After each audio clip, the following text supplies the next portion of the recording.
Epstein Island Chris Tucker is the Chris Tucker we now have. No, Smokey. Lord, please. Are you familiar with Chris Tucker from the early 2009s? That scrawny, quick-talking guy who made us giggle uncontrollably during rush hour on Friday. He used to be a representation of freedom, a carefree individual who had no fear, and the pinnacle of the American dream. Then, suddenly, he was gone. It wasn't a simple absence. Rather, it was a peculiar, enigmatic retreat that left many wondering, what destroyed the soul of a comedy legend? Prior to Katt Williams entering the Club Shah Shah studio, Katt wasn't only chatting. He was putting a nuclear bomb directly into the elite's fictitious utopia. The air felt heavy when Katt brought up the subject of Jeffrey Epstein's island and Chris Tucker. Music. This was no longer talk on the street. This charge was risky. Let's reopen the Chris Tucker dark file today, as Katt himself disclosed. The truth is still true, even if you don't agree with it. Hold on tight. Let's get started. On Chris Tucker, Katt Williams dropped a bombshell. Ever wonder why a $25 million per film superstar at the height of his career would abruptly turn to radical religion and decline every big blockbuster script? 4 years, the question had persisted. However, it wasn't until January 3, 2024, that it was brought into the open. Nor by a courtroom, nor by the media, but by Katt Williams. The internet really took off on that day. The scene was the bare studio of the Club Shah Shah podcast, which was located across from former NFL great Shannon Sharpe, rather than a beautifully illuminated comedy stage. Katt Williams sipped cognac leisurely while sporting sunglasses. He performed what many would consider the largest reputation music takedown in Hollywood history for about 3 hours. When Shannon Sharpe inquired about the potential for a fourth Legendary Friday film, the Chris Tucker tale exploded. Katt Williams interrupted Shannon's sorrowful remarks regarding deceased cast members with a cold tone, changing the tone from one of nostalgia to one of oppressive tension. Before that movie was ever made, we lost several wonderful people. Additionally, the Chris Tucker we now have is not Smokey. Rather, he is from Epstein Island. Shannon Sharpe was in utter disbelief at the time and could only, "Oh Lord." However, Katt continued. He continued with information about Chris's metamorphosis that chilled everyone in the room. According to Katt, Smokey was more than simply a fictional character. Smokey was a mentality that was unrestrained, instinctive, and unfiltered. It didn't seek approval from the system and wasn't scared of losing its authority or of being despised. Smokey was the embodiment of the original Chris Tucker, a force that Hollywood coveted but was never able to completely contain. Katt then directly addressed the reason Chris Tucker had repeatedly stated for years that he would not. His reluctance to advocate consuming marijuana and his return to Friday religion. Katt was direct in her statement. Chris Tucker didn't want to be the face of marijuana smoking, no matter how rude he was. It would have been merely a dispute over public perception if it had ended there. However, Katt continued. He went on to say the next phrase, the one that really made folks shiver.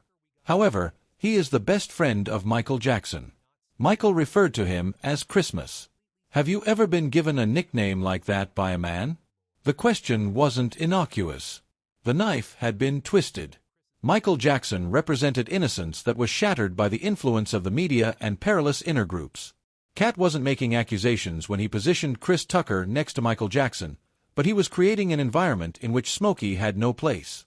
Katt hinted that the system, which silences, protects, and makes easier to manage people, has subdued Chris Tucker. Documents pertaining to Jeffrey Epstein were starting to be unlocked at the time of the interview. Name lists, flight logs, and music power connections made headlines throughout the world, and Katt Williams purposefully avoided claiming that Chris Tucker had broken any laws. Additionally, he denied that Chris had visited Little St. James. It was much more dangerous what Katt stated. Seldom do people who enter Epstein's universe return unchanged. They return in diverse ways. Epstein's universe isn't about participation or non-participation, according to Katt's reasoning. You are a different person the instant you enter because you have witnessed how power functions in the absence of rules, cameras, and the media. And silence becomes the cost of surviving from that point on. According to Katt Williams, Chris Tucker is the ideal illustration. A once intense star who gradually lost the creative spark that made him famous and became cautious and sterile. 2024 is the year of the reckoning, Katt Williams said at the conclusion of the interview. Every liar will be found out. This year, everyone who is guilty will go to hell. It was no accident that Chris Tucker was included in this story. In a time of open files and re-listened tapes, it served as a warning. Nobody is impervious to touch. Not even those with Hollywood's pristine image. The interview became one of the most viewed podcast episodes on YouTube in a matter of days, garnering tens of millions of views. The talk had stopped being humorous. The opening shot was a clear challenge to the darkness Hollywood has for too long concealed. And without uttering a single word, Chris Tucker found himself at the heart of a question that no one could ignore any longer. What actually happened to the man behind the smile if Smokey is no longer there? The reality of Tucker's relationship with Epstein. You can easily see the connection between Tucker and Epstein when you look at the flight logs, which are cold, dry records but extremely dangerous ones. The name Chris Tucker is not a coincidence, according to court-unsealed music documents. It comes up several times in situations that would cause any music investigator to pause and examine it more closely. In particular, Chris Tucker took a multi-day trip to Africa in September 2002 in Jeffrey Epstein's private Boeing 727, accompanied by actor Kevin Spacey, former music president Bill Clinton, and Tucker. The most important detail is found in Music, the testimony of Epstein's chief pilot, Toby Visosky. Tucker, according to him, was a typical traveler on the planes. Music. Records show that Tucker took the plane on foreign flights and between big cities like New York and Florida. Music. It is important to note that aircraft data demonstrate proximity but not criminal activity. And the story is unsettling because of that degree of closeness. Music. Chris Tucker and Michael "Music" Jackson were very close in 2002.